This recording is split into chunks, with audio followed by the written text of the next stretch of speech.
Doctor Shilpa Borkar यांची रोपट ही कविता. रोपट. दिवस महिने वर्ष युग सरली, मात्र सरले नाहीत अन्याय अत्याचार. संपले नाहीत हुंडाबळी, हाल अपेष्टा नि हिंसाचार. सरले नाहीत अपमान नि तोंड दाबून बुक्क्यांचा मार, नि तोंड दाबून बुक्क्यांचा मार.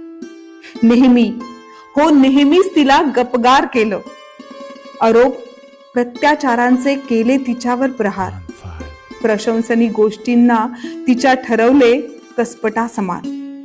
गेली धुळीत मिसळून तिचा आत्मसन्मान. परक्याच्या लेकीला नाही मानलं आपलं, परक्याच्या लेकीला नाही मानलं आपलं.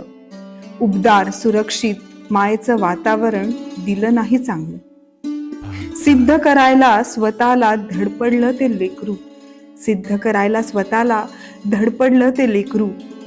पाय खेचणारे मात्र आपलेच, थकलं ते लेकरू. नुकतंच होतं रोपट उपटून आणलेलं, नुकतंच होतं रोपट उपटून आणलेलं. माहेरच्या अंगणी छान होतं बहरलेलं. हसत होतं डुलत होतं वाऱ्या संगे झुलत होतं. उंच उंच जाण्याचं स्वप्न पाहत होतं, उंच उंच जाण्याचं स्वप्न पाहत होतं. नवीन पण नवीन अंगणात ते भेदरलं, घाबरलं, सुकलं. मायेच्या खत पाण्याशिवाय कोमेजलं, कोलमडलं, घुसमटलं.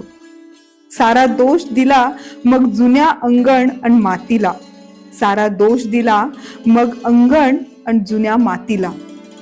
रोपट्याच्या इच्छा आकांक्षा मिळाल्या मग धुळीला, रोपट्याच्या इच्छा आकांक्षा मग मिळाल्या धुळीला.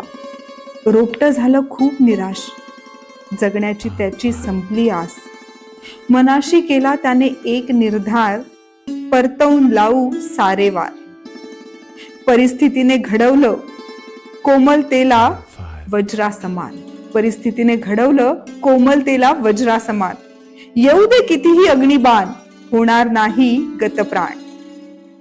वादळे ऊन पाऊस घालू दे कितीही थैमान, वादळे ऊन पाऊस घालू दे कितीही थैमान.